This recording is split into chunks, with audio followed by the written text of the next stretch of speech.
Herzlich willkommen, guten Morgen, schön sind ihr alle da. Schön können wir heute zusammen Gottesdienst feiern, ich freue mich drauf. Willkommen auch all denen, die am Livestream mit dabei sind. Vielleicht sind ihr ja noch in der Ferien oder vielleicht könnt ihr aus einem anderen Grund nicht mit dabei sein, heute Morgen hier vor Ort. Aber schön sind ihr am Livestream mit dabei. So wie zum Beispiel der Joni, der auch am Livestream mit dabei ist, weil er gerade daheim ist und sich erholt von einer Meniskusoperation, die er hatte. Also schön, dass ihr da sind, live vor Ort, und schön, dass ihr da sind am Livestream und dass wir zusammen da können den Gottesdienst feiern. Hey, es ist einiges passiert. Wir haben 3 Wochen Pause gehabt, 4 Wochen Pause gehabt. Einiges passiert. Spanien Fußball-Weltmeister geworden, für die es nicht mitbekommen haben. Aber auch sonst noch wichtige Sachen. Zum Beispiel haben 3 Familien von der GVC ein Baby bekommen. Und das werden wir jetzt kurz feiern. Wir haben zuerst mal den Leo Napolitano, der auf die Welt gekommen ist am 17. Juli. Ich glaube, ihr seht gerade hinter mir, ja genau, ihr seht das Bild eingeblendet von ihm. Das ist das erste Baby, das auf die Welt kam in dieser Sommerpause. Das zweite Baby ist Anja Wittmer. Sie ist am 1. August auf die Welt gekommen und auch von ihr haben wir ein Foto mitgebracht. Mega schön. Wir freuen uns mega über das neue Leben, das da auf die Welt gekommen ist. Und gerade gestern Abend ist dann nochmal ein Baby auf die Welt gekommen. Das ist noch so frisch, das muss zuerst noch ein bisschen Farbe gewinnen, damit wir es dann... Das feiern wir dann nächste Woche und sehen dann auch ein Foto nächste Woche da im Gottesdienst. Hey, lasst uns gerade zusammen aufstehen. Wir wollen Gott noch Danke sagen für das neue Leben. Und nachher steigen wir ein, zusammen in Worship, beten ihn an. Jesus, danke, dass du neues Leben schaffst. Danke für die Babys, die da auf die Welt gekommen sind.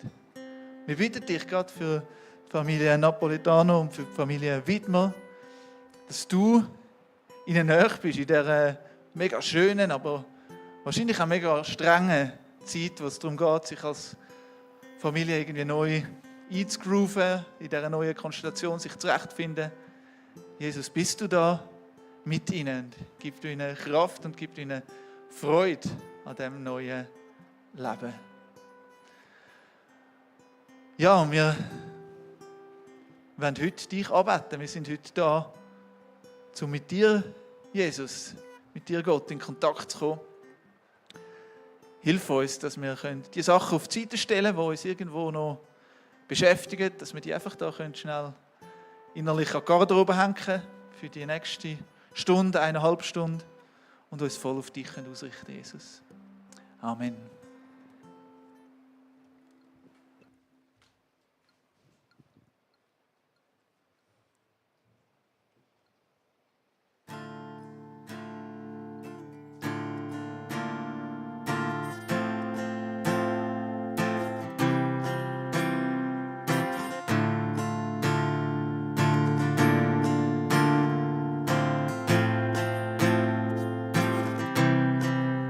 Egal wie hoch der Berg, egal wie stark der Feind, ich weiß, mein Gott hat gesiegt.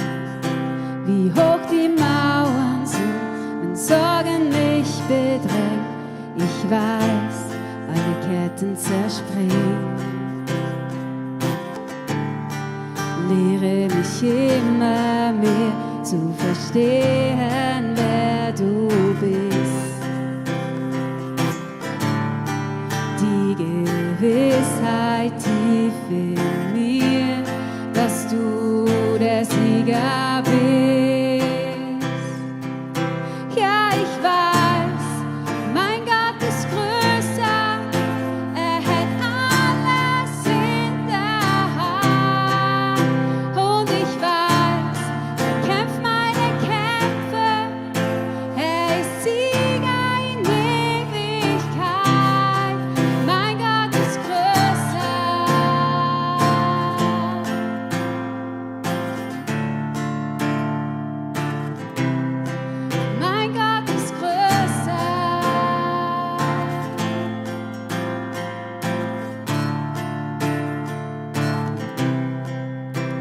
egal wie hoch der Berg, egal wie stark der Feind, ich weiß, mein Gott hat gesiegt. Wie hoch die Mauern sind, wenn Sorgen mich bedrängen, ich weiß, alle Ketten Ketten zerspringt. Lehre mich immer mehr zu verstehen, wer du bist. Die Gewissheit tief in mir, dass du der Sieger bist. Lehre mich immer mehr zu verstehen, wer du bist. Die Gewissheit tief in mir, dass du der Sieger bist. Ja, ich weiß, mein Gott ist größer, er hält alles in der Hand. Und ich weiß, er kämpft meine Kämpfe, er ist Sieger in Ewigkeit. Ja, ich weiß, mein Gott ist größer, er hält alles in der Hand. Und ich weiß, er kämpft meine Kämpfe, er ist Sieger in Ewigkeit. Mein Gott ist größer.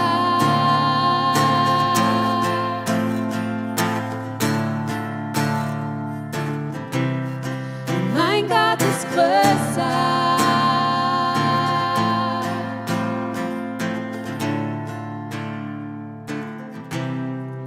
Mein Gott ist größer als Lügen, größer als Hass, größer als Tod und Gewalt, größer als jeder Umstand, größer als Angst.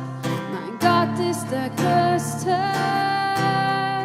Mein Gott ist größer als Lüge, größer als Hass, größer als Tod und Gewalt, größer als jeder Umstand, größer als Angst. Mein Gott ist der Größte. Mein Gott ist größer als Lüge, größer als Hass, größer als Tod und Gewalt, größer als jeder Umstand, größer als Angst. Mein Gott ist der Größte. Mein Gott ist der Größte. Mein Gott ist der Größte. Mein Gott ist der Größte. Mein Gott ist der Größte. Ja, ich weiß, mein Gott ist größer. Er hält alles in der Hand. Und ich weiß, er kämpft meine Kämpfe, er ist Sieger in Ewigkeit. Ja, ich weiß, mein Gott ist größer, er hält alles in der Hand. Und ich weiß, er kämpft meine Kämpfe, er ist Sieger in Ewigkeit.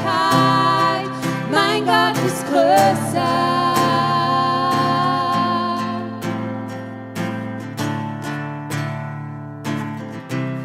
Ja, mein Gott ist größer.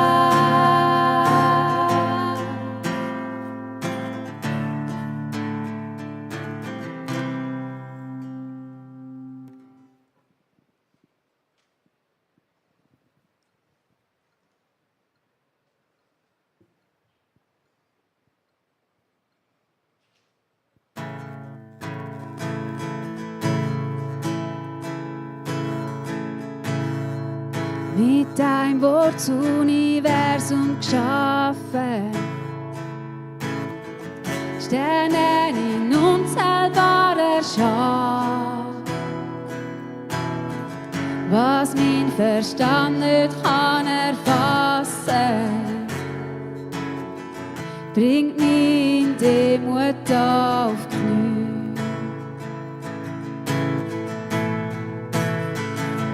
Lob den Herrn in seiner ganzen Pracht. Ja,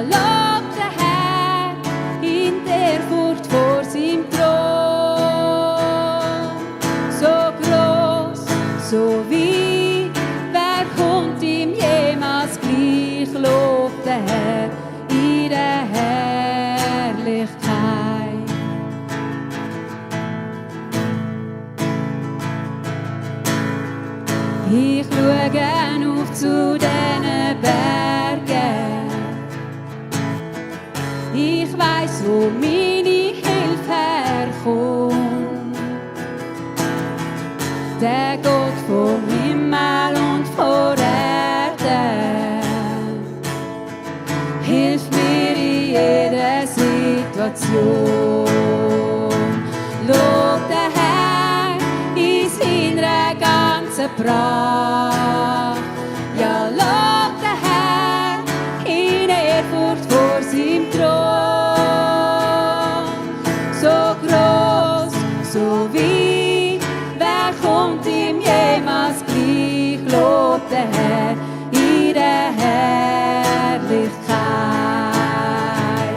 Lob den Herrn in seiner ganzen Pracht.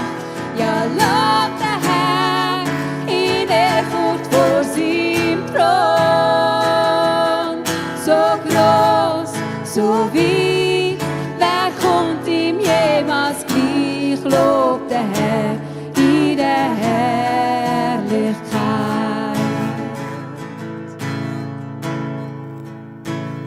Da ist ein Gott, wo über allem thront. Da ist eine Macht, wo über allem herrscht. Dem Gott, wo ist und ewig bleibt, dien ich so lang's mir gibt.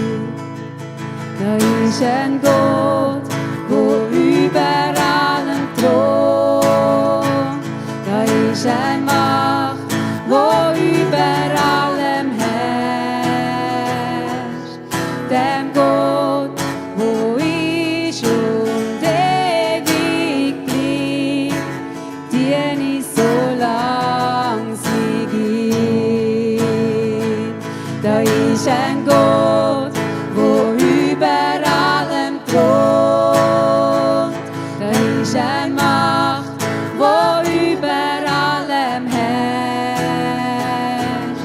Dem Gott, wo ist und ewig bleibt, dien ich so lang's mir gibt.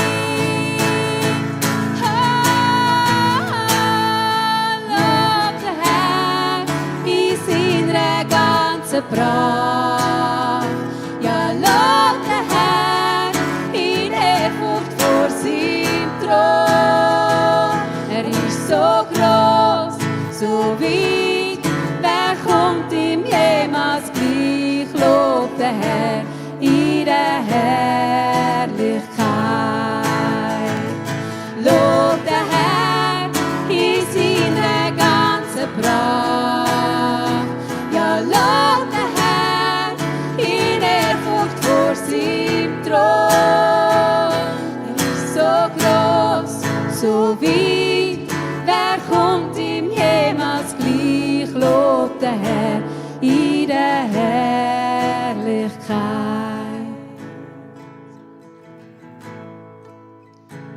Ja, Vater im Himmel, dich wollen wir loben, dich wollen wir ehren, dich wollen wir erheben.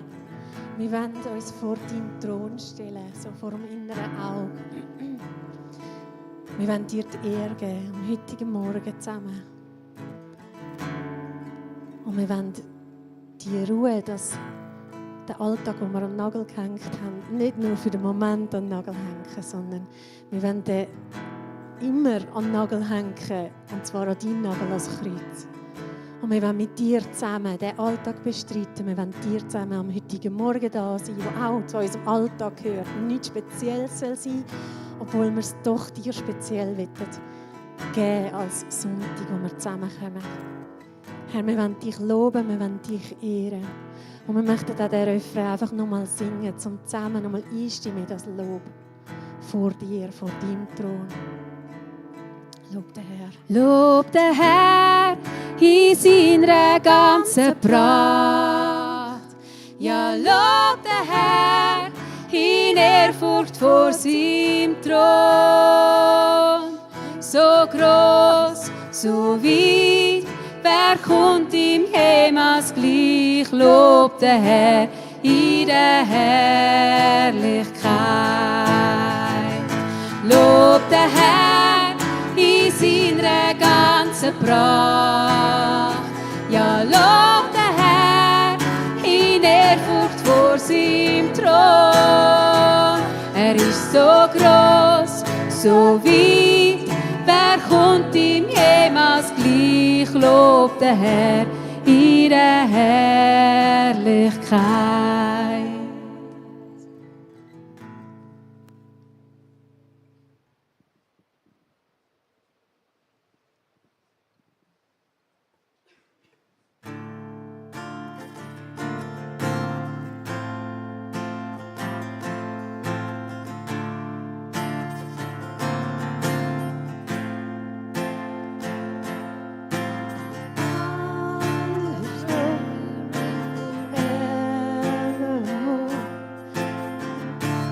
And your years will never end. No one ever could compare to you. You're unrivaled, you're the highest God. Holy, holy, holy, holy you are. We'll sing holy with the angels. Holy, holy, holy, holy you are.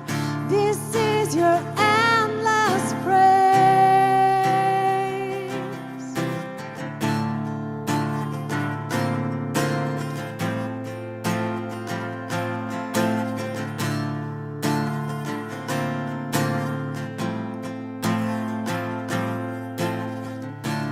Who could ever reach your majesty?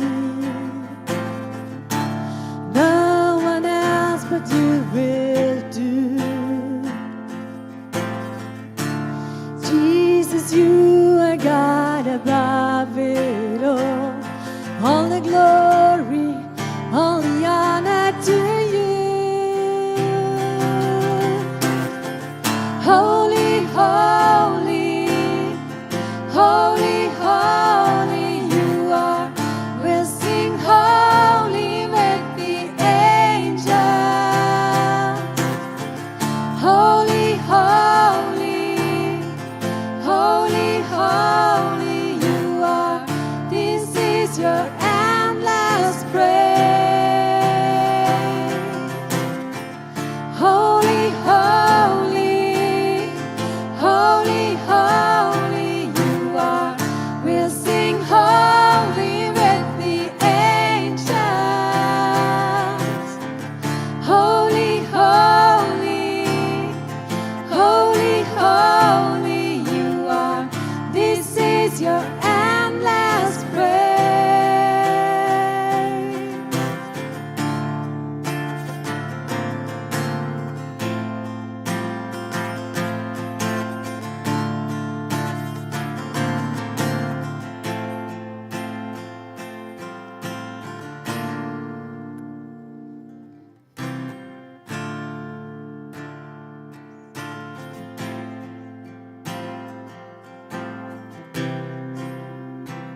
No need to wait till every knee shall bow. We'll sing your praises now. We'll sing your praises now. Here in this moment and forevermore. We'll sing your praises now. We'll sing your praises now. No need to wait till every knee shall bow. We'll sing your praises now. We'll sing your praises now. Here in this moment and forevermore. We'll sing your praises now. We'll sing your praises now. Holy, holy, holy, holy you are. We'll sing holy with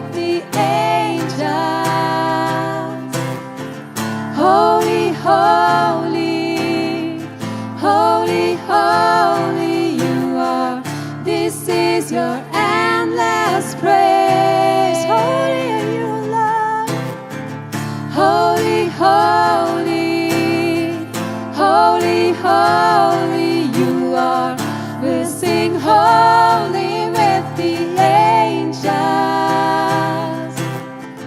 Holy, holy, holy, holy you are. This is your endless praise. No need to wait till every knee shall bow. We'll sing your praises now. We'll sing your praises now. Here in this moment and forevermore. We'll sing your praises now. We'll sing your praises now. No need to wait till every knee shall bow. We'll sing your praises now. We'll sing your praises now. Here in this moment and forevermore. We'll sing your praises now. We'll sing your praises now.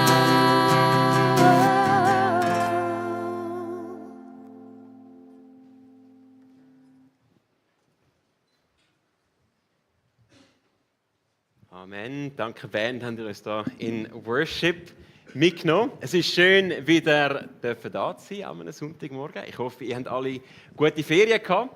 Wir haben es sehr genossen. Wir sind noch ein bisschen auf Südfrankreich oder ein bisschen Frankreich übergeduckert. Und wo wir in Frankreich waren, am 22. Juli, bin ich 31 geworden.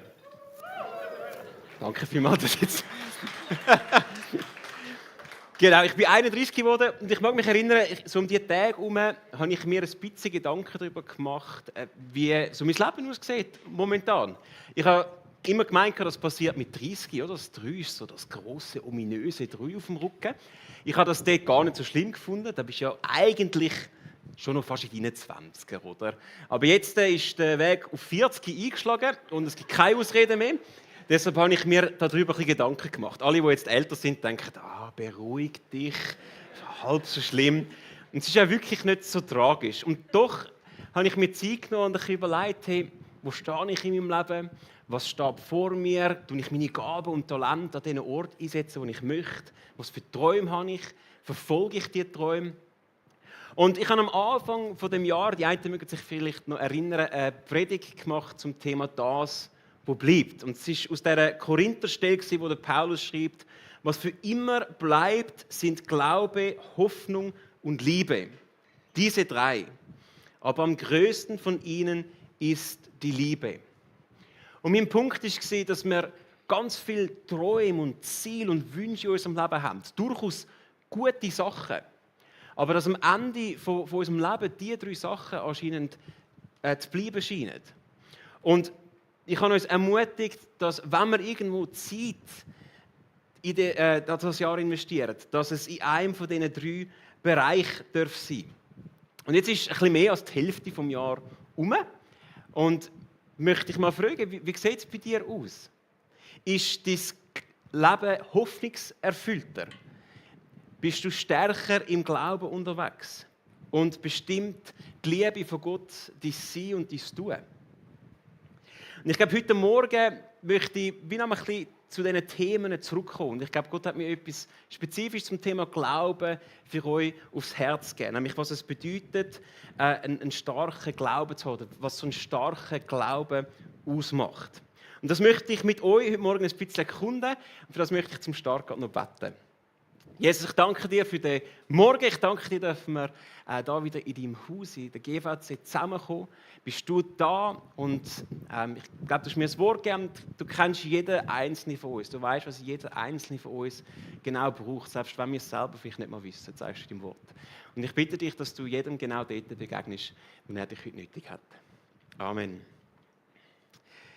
Glaube. Was ist Glaube? Ich habe es jetzt 1-2 Mal definiert, so über das letzte halbe Jahr. Und es ist doch eines von diesen Wörtern, wir brauchen das ständig in unserem christlichen Kontext. Oder wir brauchen es ja sogar, um unser Christsein zu beschreiben. Unser Glaube, sagen wir so gern. Es ist so die Sache, die wir haben. Und spannend ist, wir haben ganz unterschiedliche Auffassungen manchmal, was Glaube genau beinhaltet, vor allem dann auch, wie man es auslebt. Und wir müssen zum Glück nicht gross wehrweisen. Auch die frühe Kirche hat sich die Frage gestellt, ja, was ist jetzt genau Glaube? Und da möchte ich mit euch eine Stelle aus dem Hebräerbrief lesen, Kapitel 11, das ist so das Glaubenskapitel, lohnt sich mal ganz durchzulesen. Und dort liefert der Autor vom Hebräerbrief folgende Definition. Er sagt, was ist denn der Glaube? Super Frage. Er ist ein Rechnen mit der Erfüllung dessen, worauf man hofft. Ein Überzeugtsein von der Wirklichkeit unsichtbarer Dinge. Haben Sie schon jemals gehabt, dass euch jemand etwas erklärt hat und nachher sind Sie noch verwirrter als vorher? Also mir ist es ein bisschen so gegangen, als ich die Stelle gelesen habe. Vielleicht euch nicht, dann sind Sie schon ein bisschen weiter als ich. Aber ich dachte, okay, Moment, also da hat es jetzt doch ein paar Elemente. Und die müssen wir kurz ein bisschen auseinandernehmen. Jetzt, wenn man das anschaut, dann scheint es ein bisschen kopflastig zu sein, die Glaubenssache. Es ist ein Rechnen. Hat jetzt da Mathematik drin, das wäre für die einen von uns super, für die anderen von uns vielleicht nicht so cool. Und dann ist es überzeugt sein. Also so ein das Bild, das wir bekommen, ist, dass wir ganz angestrengt versuchen, uns irgendwo in so einen mentalen Zustand zu versetzen, wo wir von etwas überzeugt sind. Aber so wirklich sicher, ob es jetzt stimmt, können wir nie sein. Und spannend ist, wenn wir die Stelle in anderen Übersetzungen lesen, dann kriegen wir ein bisschen ein anderes Bild. Und ich glaube, das beschreibt es fast ein bisschen besser. Zum Beispiel in den Elberfelder lesen wir eine leicht andere Version. Dort steht, der Glaube aber ist eine Wirklichkeit dessen, was man hofft. Ein Überzeugtsein von Dingen, die man nicht sieht. Sieht im ersten Moment vielleicht ein bisschen ähnlich aus, aber das Wort Wirklichkeit, das leitet ein bisschen einen anderen Fokus für mich in dem ersten Teil. Es ist nicht einfach ein Rechnen mit etwas, das vielleicht sein könnte oder das nicht sein könnte, sondern es ist eine Realität. Und eine Realität ist erfahrbar. Also irgendwo der Glaube ist etwas, das wir erleben können, also wo es auch Hinweise und Indizien gibt. Und ich könnte mir das vielleicht ein bisschen so vorstellen, wie ein Steakhouse, das wir hier unten haben. Vor einem Jahr ist ein Steakhouse da unten eingezogen und meistens so gegen den Mittag fängt es plötzlich so richtig fein nach Essen zu schmecken. Es ist ein bisschen gemein, wenn du noch voll am Arbeiten bist, dann weisst du, jetzt ist langsam zum Mittag, wenn es anfängt grummeln im Magen. Aber der Geruch in der Luft, das ist real. Auf das kann ich zeigen. Da kann jemand anders anstehen und sagen, ja mal, das schmecke ich auch. Wir haben ein bisschen unterschiedliche Auffassungen von dem, was das ist. Aber es ist etwas Spürbares und etwas Fassbares. Und jetzt kann ich entweder dann online einfach, ich kann lange Menükarten lesen und ich kann lange mir vorstellen, wie fein das Essen dort unten vielleicht könnte aussehen. Oder ich kann dem Geruch, dieser Realität folgen und effektiv schauen, was dort ist. Und ich glaube, das ist ein bisschen, wie Glauben funktionieren. Es ist nicht einfach ein Wunschdenken. Glaube ist kein Gedankenexperiment, sondern ein aktives Suchen nach der Quelle von dem, was wir bereits erfahren, zum Teil. Und wenn ihr einen Titel für die heutige Predigt braucht, wenn ihr gerne Notizen macht, dann ist es Glaube sucht. Und ich möchte euch ein Beispiel mitgeben vom Alten Testament, eben was so einen starken Glauben ausmacht, was so einen Glauben sucht. Und zwar ist das vielleicht ein bisschen ein spezielles Beispiel. Es ist dort, wo das Volk Israel das Land Kanaan eingenommen hat. Eine Stelle, wo man meistens vielleicht einfach ein bisschen drüber liest. Und ich bin bereit für ein bisschen Bibelstudium. So ganz ein bisschen. Ich habe mich recht vertieft mit dem befasst und ich versuche einfach ein bisschen Goldnuggets mit euch zu teilen am heutigen Morgen. Und als erstes brauchen wir ein bisschen Kontext. Kannst du mir mal Karten bringen? Genau. Sobald sie richtig platziert ist. Yes. Also wir brauchen ein bisschen Kontext, was bis jetzt passiert ist. Das Volk Israel hat als allererstes auf der rechten Seite vom Jordan, ihr seht, dort, wo eigentlich die gelbe und die grüne Linie nur geht, dort ist der Jordan, das ist gerade eine Grenze. Und das Volk Israel hat noch unter dem Mose die Gebiete rechts eingenommen. Und dann sind 3 Stämme gekommen, Ruben, Gad und Manasse. Und die haben bereits auf dieser Seite einen Anteil an Land bekommen. Manasse heisst Ostmanasse, weil die haben auf der anderen Seite dann auch noch einen bekommen. Zu dem kommen wir nachher gerade noch. Dann ist die Jordan-Überquerung unter der Leitung von Josua. Und als erstes haben sie dann in Gilgal ihre Base aufgeschlagen. Sie haben dort die Stiftshütte platziert, haben Jericho eingenommen und nachher mit mehreren Feldzügen sind sie weiter in den Westen, in den Süden und nachher in den Norden. Und dann lesen wir in Kapitel 11 Folgendes. Josua, Kapitel 11. Dort steht, als das ganze Land in der Hand der Israeliten war, wie der Herr es Mose versprochen hatte, teilte Josua die Gebiete den Stämmen und Sippen zu. So hatte das Land nun endlich Ruhe vom Krieg. Und wir lesen das und könnten denken, cool, Ende gut, alles gut, oder? Sache abgeschlossen, wir können weitermachen. Kapitel 12 ist ein bisschen Zusammenfassung und dann kommen wir zu Kapitel 13. Und dort wird es ein bisschen verwirrend. Weil dort steht, Josua war inzwischen alt geworden. Nicht 31, sondern so irgendwo Mitte 80 nimmt man an. Da sprach der Herr zu ihm, du bist nun schon sehr alt, aber es ist noch viel Land zu erobern. Da kommt eine lange Auflistung von einem Gebiet und dann sagt Gott, verlose das ganze Land schon jetzt unter den Israeliten, wie ich es dir befohlen habe. Okay, also ist jetzt das Land eingenommen, ist jetzt das Land nicht eingenommen? Irgendwie haben wir 2 unterschiedliche Perspektiven da. Und Israel hat ganz wichtige Siege errungen. Eigentlich so ein strategischer Sieg ist bereits errungen gewesen. So die wichtigen Bündnisse und Könige, die sind mal besiegt worden, aber es hat trotzdem noch ganz viele Gebiete gegeben, wo das Volk Israel hat müssen aktiv jetzt einnehmen und besiedeln nachher. Und das Coole dort finde ich, Gott hat ihnen dort bereits ein Erbe zuteilt und hat ihnen dort schon gesagt, hey, komm, jetzt, mit Blick auf das, was jetzt da wird sein, tun wir das loswerfen und dann bekommen die euren Anteil. Und an dieser Stelle möchte ich kurz eine Parallele schlagen zu uns heute. Weil ich glaube, wir sind ein bisschen in einer ähnlichen Situation. Wir sind auch in so einer Zwischenzeit. Wir leben nach der Auferstehung von Jesus Christus. Und Jesus hat gesagt, am Kreuz, es ist vollbracht. Also dem Werk, das er gemacht hat, können wir nichts mehr hinzufügen. Es ist vollbracht. Der Feind, der Teufel, ist besiegt am Kreuz. Punkt. Und trotzdem sind wir in einer Welt, wo es noch Leid und noch Tod gibt. Und wir warten auf das Wiederkommen von Jesus und auf die Vollendung von seinem Werk, das er gestartet hat. Im Hebräer 2, Vers 14 bis 15 wird das wie folgt beschrieben. Dort steht, weil nun aber alle diese Kinder Geschöpfe aus Fleisch und Blut sind, ist auch er, also Jesus, ein Mensch von Fleisch und Blut geworden. So konnte er durch den Tod den entmachten, der mit Hilfe des Todes seine Macht ausübt, nämlich den Teufel, und konnte die, deren ganzes Leben von der Angst vor dem Tod beherrscht war, aus ihrer Sklaverei befreien. Also wir sehen, die Befreiung, die hat schon stattgefunden. Die Angst vor dem Tod, der Stachel, wie sie in dem Vers beschrieben worden ist genommen. Und der Grund dafür ist, dass wir wissen, wir haben eine andere Zukunft. Eine Zukunft in ewiger Gemeinschaft mit unserem liebenden Vater. Wir haben ein anderes Erbe jetzt. Ähnlich wie das Volk Israel. Im Römer 5 steht, nachdem wir nun aufgrund des Glaubens für gerecht erklärt worden sind, haben wir Frieden mit Gott durch Jesus Christus, unseren Herrn. Durch ihn haben wir freien Zugang zu der Gnade bekommen, die jetzt die Grundlage unseres Lebens ist. Und im Glauben nehmen wir das auch in Anspruch. Darüber hinaus haben wir eine Hoffnung, die uns mit Freude und Stolz erfüllt. Wir werden einmal an Gottes Herrlichkeit teilhaben.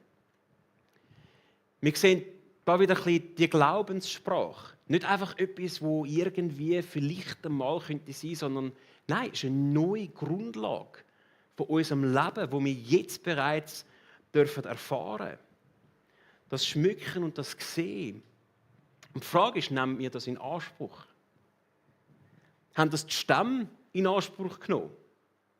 Gehen wir nochmal zurück zum Volk Israel. Wir haben 8 Stämme und 2 Halbstämme, die noch kein Land bekommen haben. Die sollten jetzt auf der Westseite Land bekommen.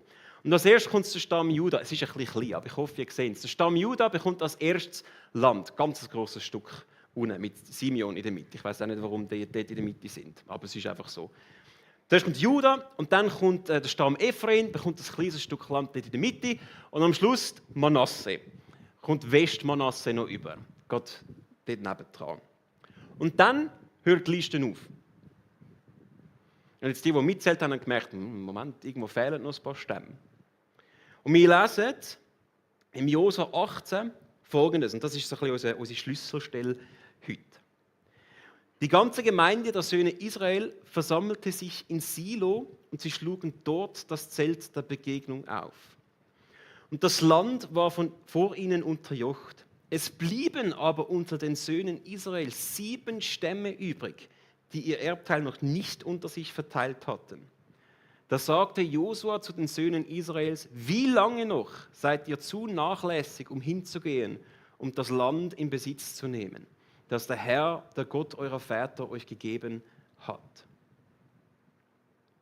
Was ist der Unterschied zwischen einem Glauben, wo in Anspruch nimmt, was ihm zusteht, und einem Glauben, der stehen bleibt? Was ist der Unterschied zwischen diesen Stämmen? Ich glaube, von jedem Stamm, der seinen Anspruch geltend gemacht hat, können wir etwas lernen.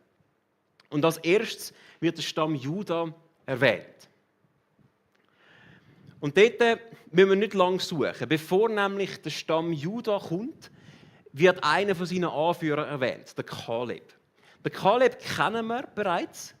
Vor gut 40, 45 Jahren ist er nämlich mit dem Josua die einzige Gruppe, die bereit war, ins Land einzuziehen, das Gott ihnen versprochen hat. Und jetzt, mit 85, hat er noch genau gleich viel Glauben. Und bevor überhaupt, ich stelle mir das so vor, Stamm Juda ist parat und der Kaleb steht als erstes vorne an und sagt: Hey, ihr habt mir vor 45 Jahren hat mir Gott ein Land versprochen. Ich möchte das in Besitz nehmen. Und wenn wir es nachlesen gehen, es war nicht einfach nur so eine grüne Weide, sondern es war ein Bergland mit befestigten Städten, wo die Amalekiter gewohnt haben. Also der Kaleb hat ein bisschen Gas geben nachher.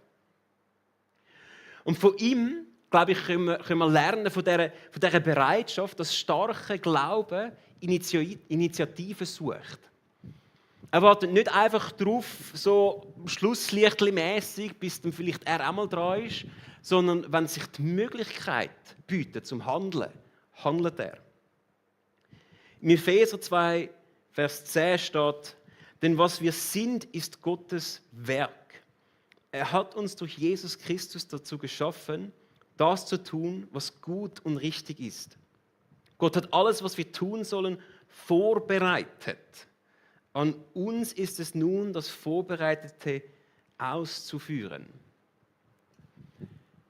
Also Gott hat bereits Sachen für uns vorbereitet. Er hat ein Land parat.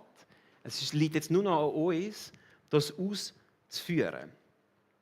Und bevor du jetzt dir vielleicht überlegst und sagst, hey, ich weiß nicht genau, was meine Berufung in meinem Leben ist. Kann ja sein, vielleicht weisst du das wirklich nicht. Es gibt Berufungen, die Christen alle haben. Zum Beispiel seine Nächsten lieben. Gottes Wort zu verkünden. Jesus hat gesagt, geht in die Welt raus und verkündet. Das war ein grünes Licht. Wir müssen jetzt Jesus nicht jedes Mal fragen, oder der Heilige Geist, soll ich jetzt das Evangelium mit dieser Person teilen? Wenn sich eine Möglichkeit bietet, haben wir ein grünes Licht. Punkt. Wenn sich die Möglichkeit bietet, für jemanden zu beten, haben wir ein grünes Licht. Es ist ein anderer Ansatz. Glaube, wo die Initiative dort ergreifst. Und deshalb wäre das meine erste Ermutigung. Hey, wenn du in deinem Glauben möchtest wachsen und stärker werden, dann ergreif die Initiative. Wenn sich die Möglichkeit bietet, irgendwo mit dem Heiligen Geist unterwegs zu sein, hey, mach das. Das wäre der erste Punkt. Starker Glaube sucht Initiative. Der zweite Stamm, der erwähnt wird, ist der Stamm Ephraim. Und auch dort müssen wir nicht wahnsinnig weit suchen, bis wir so ein bisschen eine Idee bekommen, warum Ephraim einer von denen war, der das Land eingenommen hat. Der Anführer vom Stamm Ephraim war nämlich der Josua. Der gleiche Josua, wie auch das ganze Volk angeführt hat. Also er ist natürlich mit Beispiel vorangegangen. Er hat sich natürlich nicht lumpen lassen. Wenn das Land jetzt besteht, 40 Jahre später, und sie können es einnehmen, dann wird er einer der Ersten sein. Das überrascht uns vermutlich nicht. Und das Volk Ephraim der Stamm Ephraim hat in ihm ein mega gutes Vorbild gehabt. So hat das ganze Volk in ihm ein super Vorbild gehabt. Und ich glaube, da gibt es eine Parallele zu uns. Im Hebräer 13 steht: Erinnert euch immer wieder an die einst die Verantwortung für eure Gemeinde trugen, wie zum Beispiel eben der Josua, und euch die Botschaft Gottes verkündeten. Haltet euch vor Augen, wie sie Gott bis ans Ende ihres Lebens vertrauten, und nehmt euch an ihren Glauben zum Vorbild. Starker Glaube sucht Inspiration. Das ist mein zweiter Punkt. Wir müssen das Glaubensding zum Glück nicht in Isolation machen.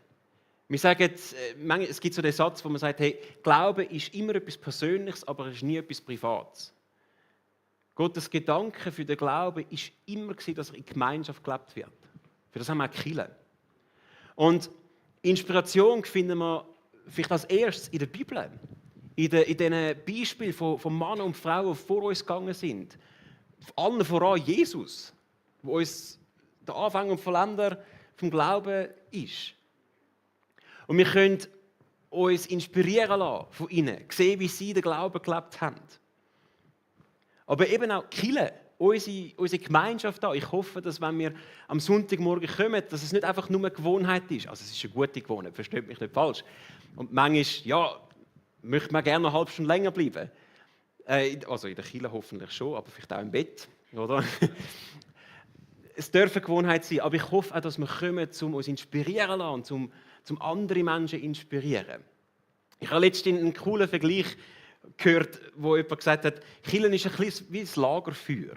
Und wir alle bringen uns ein Stück Holz mit, um unser Feuer am Brennen zu halten. Ich finde das ein cooler Vergleich. Glaube sucht sich Inspiration. Und als dritten Punkt haben wir den Stamm Manasse. Manasse ist ein bisschen spannend, dort ist keine grosse Figur vorne dran, auch dort werden 1, 2 erwähnt. Aber wenn wir uns erinnern, dass Manasse ja bereits auf der Ostseite ein Land hatte, können wir dort vielleicht etwas davon ableiten. Ich kann mir vorstellen, dass der Stamm Manasse vorgetreten ist und sein Land eingenommen hat im Wissen, oder zumindest mit der Erinnerung, hey, Gott hat euch schon das Land gegeben auf die andere Seite. Wenn er es dort gemacht hat, dann kann er es da auch machen. Gar kein Problem. Das ist der Glaube, der nach Indizien sucht. Starker Glaube sucht Indizien. Wie eben zum Beispiel der Geruch vom Essen, wo man nachher folgen kann. Und wir leben ebenfalls einfach in der Vollendung von dem Werk, wo bereits gestartet hat. Philipper 1, Vers 6 steht: Ich bin überzeugt, dass der etwas so Gutes in eurem Leben angefangen hat, dieses Werk auch weiterführen und bis zu jenem großen Tag zum Abschluss bringen wird, an dem Jesus Christus wiederkommt. Als Nachfolger von Jesus Christus haben wir alle so ein Ostmanasse. Allem voran der Tod und die Auferstehung von Jesus Christus. Auch unsere persönliche Entscheidung für Jesus und wie er dies und mein Leben verändert hat. Das ist ein Indiz, das ist etwas, was wir anschauen können, etwas Fassbares. Oder Gebet, wo Gott bereits beantwortet hat. Versorgung, die ihr erlebt habt, wenn es schwierig war. Oder vielleicht einfach auch ein Mensch, der genau im richtigen Moment mit der richtigen Ermutigung zu euch gekommen ist. Ich glaube nicht, dass das alles Zufall sind. Ich glaube, das sind Indizien dafür, was Gott am Machen ist in unserem Leben. Ein kleines Beispiel, ich glaube, die Liste, wenn wir nur schon die Gruppe da rein nehmen würden, ist wahrscheinlich endlos. Und ein kleines Beispiel aus unserem Leben: die einen haben vielleicht mitbekommen, unser Auto ist abgelegen vor ein paar Wochen. Und wir sind auf der Suche nach einem neuen Auto. Und einerseits haben wir ein cooles Auto gefunden, das wir relativ günstig wahrscheinlich übernehmen können. Und gleich war es jetzt nicht eine Ausgabe, die wir bei uns eingeplant hatten. Oder ich meine, wer rechnet schon mit so einer Ausgabe? Und ich mag mich erinnern, am Freitagmorgen, letzte Woche, bin ich so auf dem Weg zum Arbeiten, war das ein bisschen am Trüllen und ich habe das Gott angegeben. Ich habe gesagt, hey, weißt du was, du hast mich in der Vergangenheit versorgt, du wirst mich auch in Zukunft versorgen. Und das ist beruhend auf Indizien. All diesen Momenten, wo ich in meinem Leben schon sehen durfte, dass Gott versorgt. Und dann bin ich zum Mittagessen heimgegangen und ich habe gemerkt, dass ich noch so ein paar Briefe hatte von vor der Ferien, die ich noch nicht angeschaut habe. Und das sind so die klassischen Briefe, die aussehen wie Rechnungen. Oder die du eigentlich mit Vorbehalt aufmachst und denkst, Und ich war schon ein bisschen cringy und dachte, das rausgezogen. Und es sind 2 Briefe von der SVA gewesen. Sie haben unseren Anspruch für das Jahr 2024 und 2022 geprüft. Ich dachte, okay. Und wir haben anscheinend noch Geld zu gut. Und es hat einfach die Hälfte vom Auto abgedeckt. Und der Rest wird auch, also den Rest können wir gut decken, das ist tipptopp. Und ich habe einfach in dem Moment gemerkt, hey, wow. Am Morgen gebetet, Gott angegeben, Glauben gehabt. Glauben beruhend auf dem, was Gott in meinem Leben schon gemacht hat. Und bam, am Mittag ist schon eine Antwort gekommen. Jetzt, es geht nicht immer so schnell, aber ich hoffe, es begeistert uns ein bisschen. Hey, unser Glaube ist nicht einfach irgendein Theoriekonstrukt, sondern ich glaube, jeder Einzelne von euch, wenn er sein Leben anschaut, wird er Sachen finden, wo er Indizien sieht für Gottes Wirken. Das sind die 3 Prinzipien. Starker Glaube, der Inspiration sucht, in der Bibel und in den Menschen um uns herum, der die Initiative sucht und nicht darauf wartet, gefragt zu werden, sondern der in dem läuft, wo uns schon zusteht. Und Glaube, der eben nicht einfach nur Theorie ist, sondern auch Praxis. Und all dem voran sind wir einer Person immer wieder begegnet. Und das ist Jesus. Und ich glaube, starker Glaube, oder Glaube ganz allgemein, sucht als allererstes immer die Person von Jesus. Und viele von uns haben die Entscheidung für Jesus mal treffen und haben so ein Ostmanasse, wo sie zurückschauen können. Vielleicht sitzt du aber auch heute Morgen da drin und hast noch nie so eine Entscheidung getroffen für Jesus und merkst, hey, wow, eigentlich, das klingt mega genial. Ich möchte das auch. Dann kannst du ganz einfach während der Worship-Zeit das Gebet sprechen. Sagen, hey Jesus, ich möchte mit dir unterwegs sein.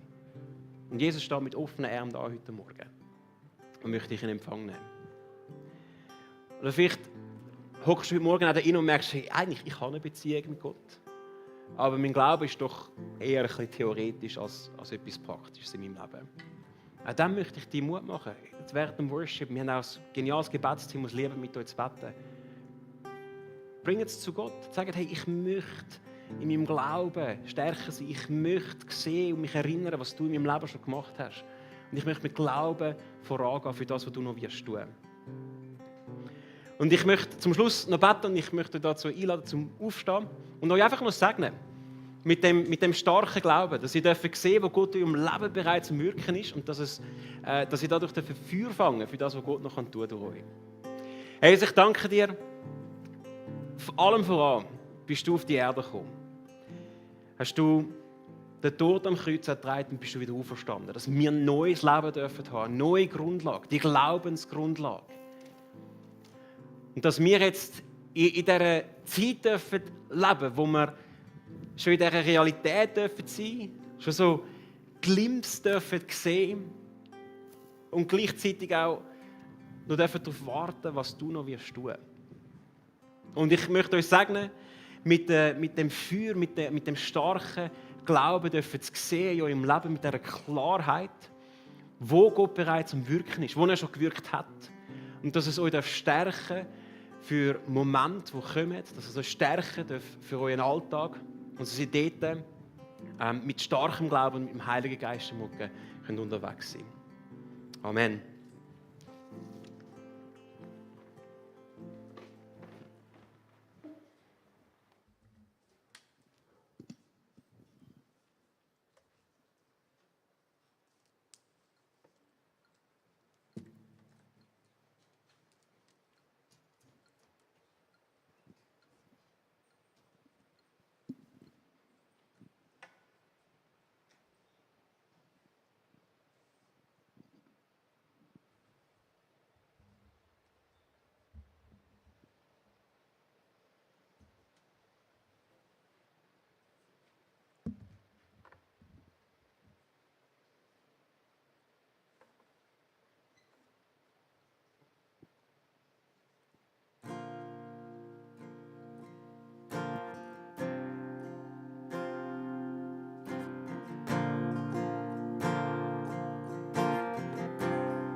Du bist ein wunderbarer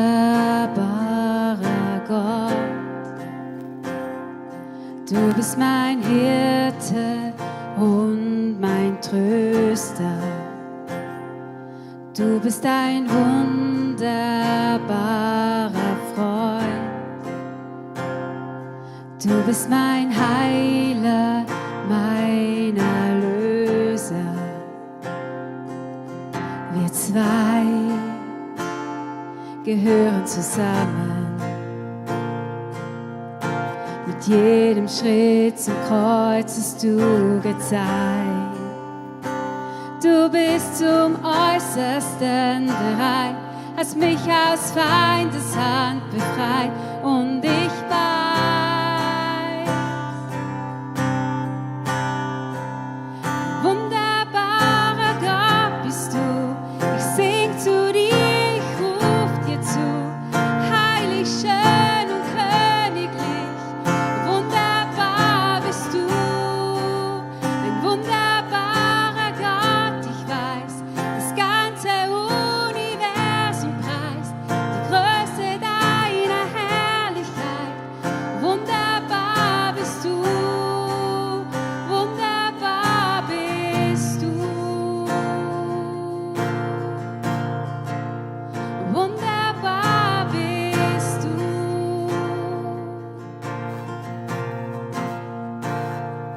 Du bist mein wunderbarer Jesus. Du bist der Fels, auf den ich baue. Du bist ein wunderbarer König, dem ich mein Leben anvertraue. Wir zwei gehören zusammen. Mit jedem Schritt zum Kreuz hast du gezeigt. Du bist zum Äußersten bereit, hast mich aus Feindes Hand befreit und ich weiß,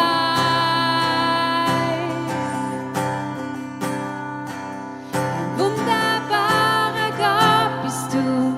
Ich sing zu dir, ich ruf dir zu, heilig, schön und königlich. Wunderbar bist du, ein wunderbarer Gott. Ich weiß, das ganze Universum preist die Größe deiner Herrlichkeit. Wunderbar bist du, wunderbar bist du. Wunderbar bist du. Wunderbar bist du. Wunderbar bist du.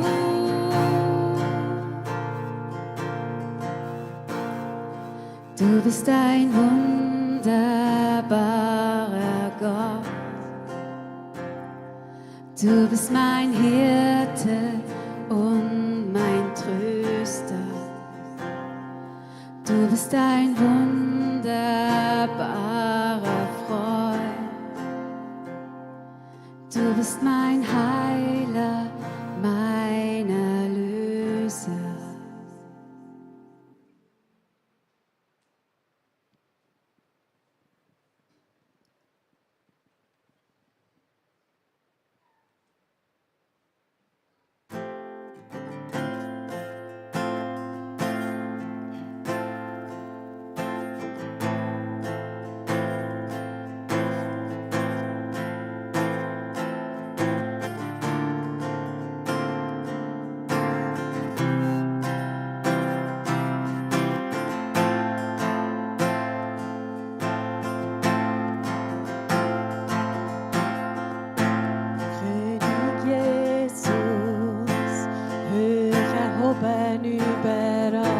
Stark und mächtig, nichts kann gegen dich bestehen.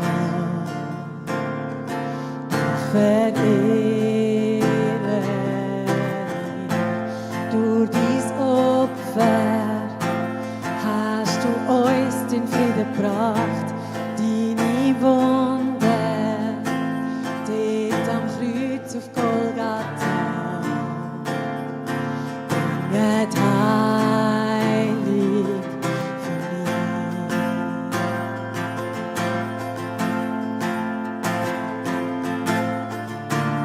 Alle jedem, wo ich war und wo wiederkommt, Jesus Frieden führt. Alle Engel, sie verehren dich, singen heilig, heilig bist du. Wir singen heilig, heilig bist du. Deine Schönheit leuchtet in die dunkle Nacht. Du bist da, in einem neuen Tag erwacht. Oh, heller wird das, was tot ist nicht hoffnungslos für dich. Durch die Wüste wird du dich zum Paradies. Du machst alles neu.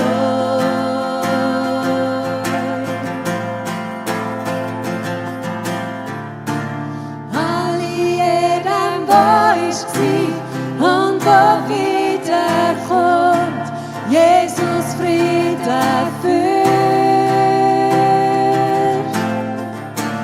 Alle Engel, sie verehren dich und singen heilig, heilig bist du. Wir singen heilig, heilig bist du.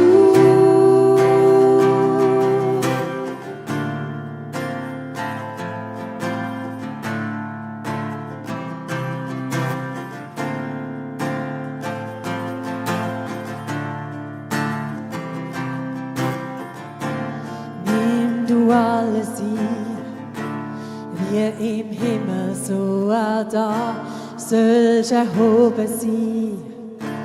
Du allein bist das Zentrum da, wir erwarten dich. Lass dein Reich kommen.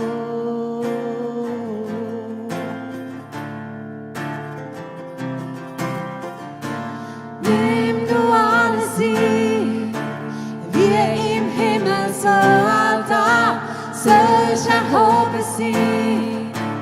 Du allein bist das Zentrum da, wir erwarten dich. Lass dein Reich kommen. Lass dein Reich kommen. Lass dein Reich kommen.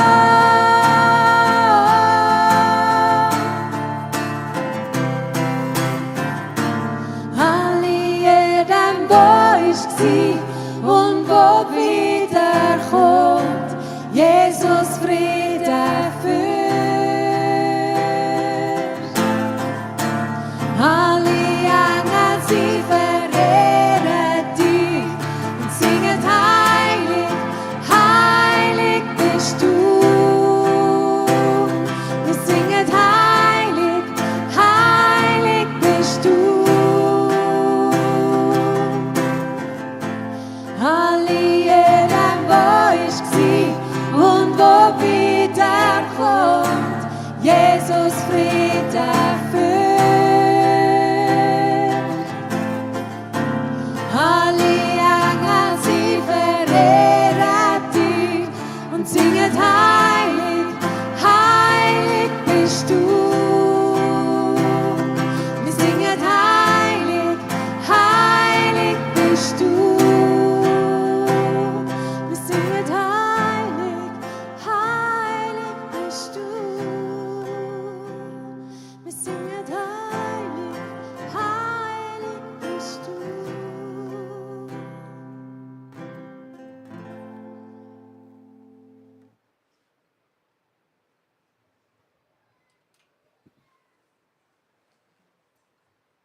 Praise the Lord, evermore,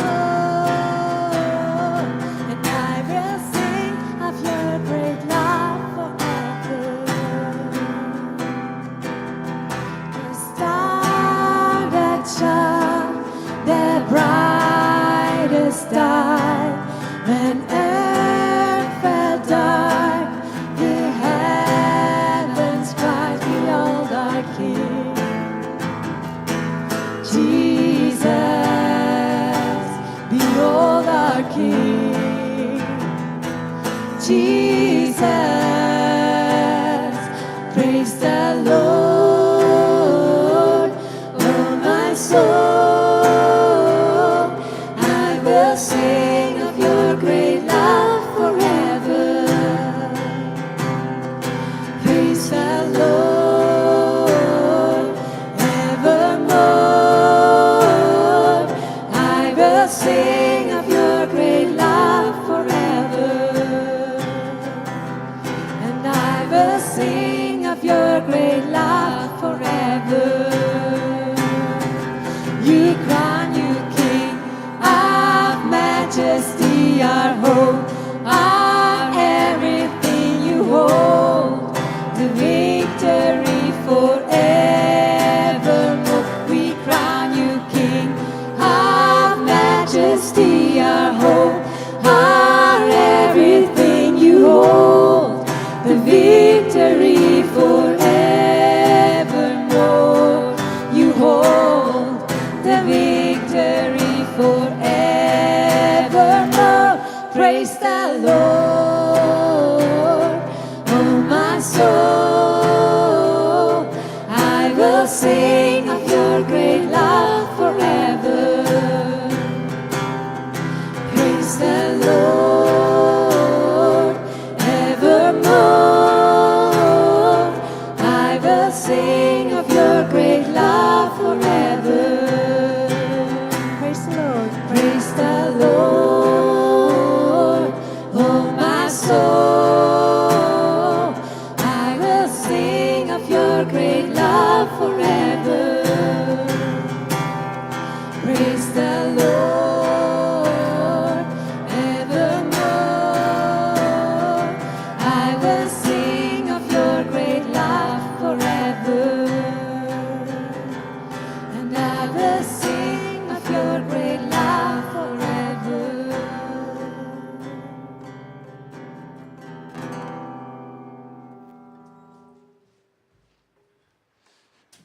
Ja, ihr seht schon hinter mir, wir kommen jetzt zu den freiwilligen Kollekten. Es werden die Becher durch die Reihe gehen. Ihr seht hinter mir einen QR-Code, den ihr sehr gerne brauchen könnt zum Spenden. In diesem Becher hat es auch so Einzahlungsscheine, wo ihr gerne einen rausnehmen dürft, wenn ihr das möchtet. Aber wie gesagt, es ist absolut alles freiwillig. Danke vielmals für all das, was ihr reingebt.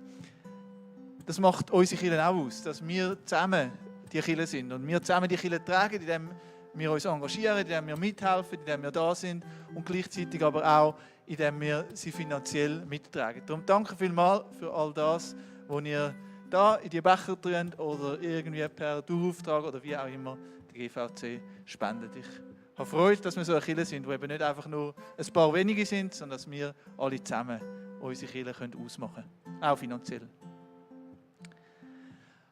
Als Vater von 3 Kindern ist es eines meiner grossen Themen oder Fragen, die mich immer wieder beschäftigen. Hey, wie können wir als Eltern irgendwie gut unseren Kindern unseren christlichen Glauben vorleben? Ich wünsche mir mega, dass unsere Kinder Jesus kennenlernen, dass sie Freundinnen und Freunde von Jesus werden dürfen. Und dann kommt der Familienalltag. Und ihr wisst das, ihr kennt das vielleicht selber, wenn ihr Kinder habt in diesem Alter. Es ist dann amigs gar nicht so einfach, das irgendwie gut vorzuleben, irgendwie authentisch das reinbringen in den Familienalltag, dass es einladend ist für unsere Kinder, ohne dass sie dann das als Druck empfinden. Oder dass es ganz natürlich einfach zu unserem Familienalltag gehört, nicht nur am Sonntag, sondern wirklich auch unter der Woche, ohne dass es so aufgesetzt wirkt. Ich finde, das sind mega wichtige Fragen für Eltern. Und ich habe den Eindruck, wir befassen uns ein bisschen zu wenig mit diesen Fragen. Und Weil mich das selber beschäftigt, habe ich angeregt, dass man bei Family Life so einen Kurs entwickelt, der heißt Glaube in der Familie. Und also Family Life, dort arbeite ich, das ist mein Arbeitgeber. Wir haben so einen Kurs entwickelt und daraus entstanden ist wirklich etwas, was ich finde, hey, das ist sehr hilfreich für mich selber, aber es ist auch hilfreich für andere Familien mit Kindern zwischen 6 und 12. Es sind 3 Online-Abende. Die Online-Abende werden moderiert von der Alexandra Kempf. Sie arbeitet auch im älteren Bereich bei Family Life und von mir. Und wir interviewen dort auch namhafte Experten interviewen, zum Beispiel der Professor Dr. Tobias Feix, die einen kennen ihn vielleicht, oder der Matthias Kuhn, besser bekannt unter dem Namen Kuno. Also wir haben da wirklich relativ viel Expertise zusammengebracht und bündelt in 3 so Online-Abende. Und anschliessend gibt es noch 2 Vertiefungsabende, da bei uns in der GVC. Also an diesem Online-Kurs sind Leute von verschiedenen Kirchen mit dabei und da gibt es dann an verschiedenen Orten, eben unter anderem auch bei uns in der GVC, noch 2 so Vertiefungsabende, wo man sich trifft mit anderen Eltern in der gleichen Situation und kann zusammen austauschen und zusammen ein bisschen dranbleiben an dem Thema. Hey, wie gehen wir dann mit dem Thema Glaubensvermittlung um? Wie leben wir den Glauben so vor, dass es für unsere Kinder attraktiv, anziehend ist und dass sie Freude haben, Jesus kennenzulernen und mit uns als Familie zu erleben? Ich lade euch ganz herzlich ein. Ihr habt so einen Flyer, findet ihr auf euren Stühlen. Wenn ihr Kinder habt zwischen 6 und 12, dann meldet euch jetzt an. Es hat einen QR-Code drauf. Ich bin überzeugt, dass ihr es nicht werdet bereuen. Es ist wirklich eine ganz, ganz hilfreiche und coole Sache. Dann darf ich euch noch darauf aufmerksam machen, dass am 22. August, Samstag, 22. August, der nächste Anlass von 60 plus stattfindet. Wenn ihr also plus minus 60 sind oder euch plus minus 60 fühlen, das ist ja immer so eine Wahrnehmungsfrage, sind ihr herzlich eingeladen, um dort mitzumachen, um dort mit dabei zu sein. Es gibt das mal einen Grillplausch. Mehr Infos dazu findet ihr auf unserer App oder auch auf der Agenda. Oder auch am Next Step Desk. Der ist sowieso eine gute Anlaufstelle für alle Fragen, die ihr habt, alle Anlässe hier in der GVC oder auch generell. Vielleicht das erste Mal hier in der Kirche sind oder mehr über unsere Kirche erfahren. Da, wenn ihr rausgeht, von mir aus gesehen, rechts, dort ist der Next Step Desk mit kompetenten Personen, die euch in fast allen Fragen weiterhelfen können. Dann bleibt mir nur noch euch einzuladen für den nächsten Gottesdienst. Der nächste Gottesdienst wird ein Generationengottesdienst sein, wo wir unter anderem auch alle Lehrpersonen und Kinder segnen, die dann wieder in die Schule oder in den Kindergarten werden starten. Also das wird ein spezieller, ein lässiger Gottesdienst, wieder gleiche Zeit, gleichen Ort. Jetzt gibt es noch Hotdog, also für all die noch da bleiben wollen, noch ein bisschen zusammen essen, noch ein bisschen Gemeinschaft geniessen, mit anderen Leuten ins Gespräch kommen, die können noch da bleiben und feine Hotdogs essen. Und dann bitte ich euch noch zum Aufstehen für den Segen.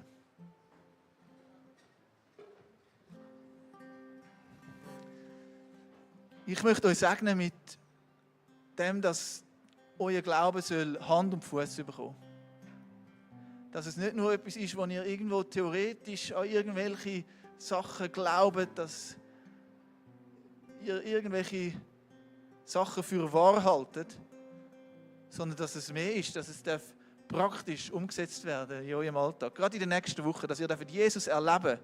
Dass ihr erleben, wie seine Zusagen nicht nur theoretisch sind, sondern auch praktisch sind. Und wie seine Zusagen nicht nur für die Menschheit gelten, sondern für dich persönlich. Mit dem möchte ich dich segnen, dass du das erleben darfst, gerade jetzt in der kommenden Woche. Amen.